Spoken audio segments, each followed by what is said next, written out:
Alright, part 2 of my bro's Xbox, showing you guys the, well, how we finished the product here. As you can see, all of these heat sinks have been sanded so that they will stick, and all of the chips, as you can see there's no logos on them anymore, have been sanded as well so that the glue will stick. And just basically show you the process of sticking all this on there.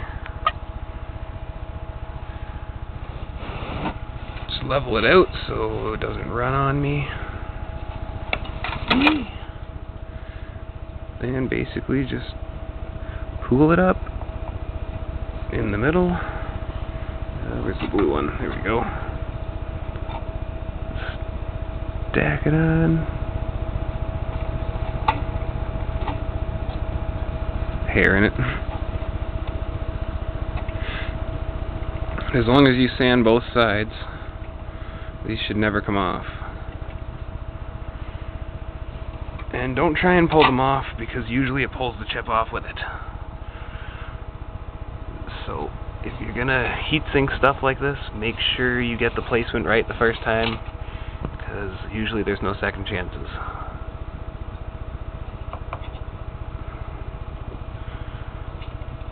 Just so you guys know that you can't redo this shit once you've done it.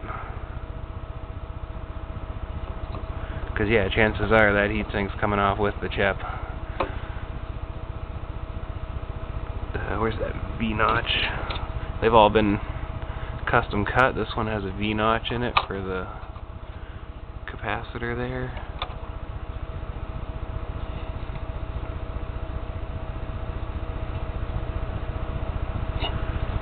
And of course you want to check your spacings between stuff like the fans. That's why the fans are in right now, so I can tell where the spacing is. And this right here is a case mount, so obviously you don't want to heat sink over top of that.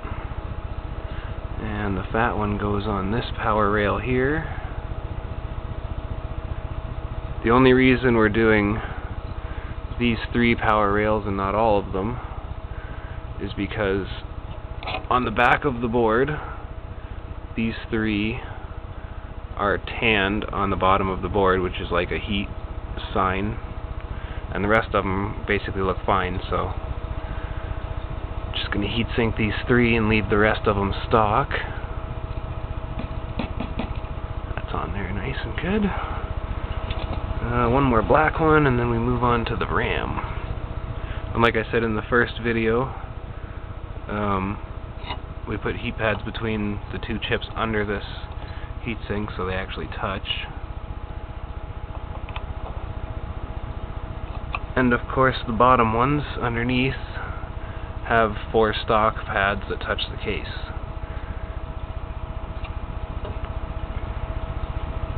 Okay, so there you go. There's the power rail intact with all the heat sinks. That is the controller heatsink, or sorry, the controller chip, which does the 2 controller ports and the USBs. This one does from the video card to the video port itself, so it's like a decoder chip. And now I'm going to do the video RAM itself. These ones I have to be careful because there's resistors in the in front of the chip, and they're higher than the chip itself, so you have to bend up your heat sinks so they don't touch that resistor. Obviously that's going to cause some serious issues. As you can see, the top of the RAM chip is all scarred and sanded so that the super glue will stick nicely. And because super glue is so thin, once you push it down, it's basically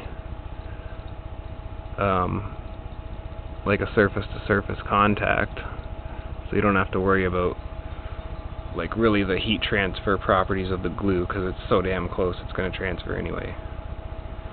Plus it's like a solid block once it dries. Okay, so there's one on. It's clearing the resistor nicely. And we'll go for number 2 that's semi-buried back here. Just have to be careful. Eee! Make sure I got the sanded side on the chip. Yeah.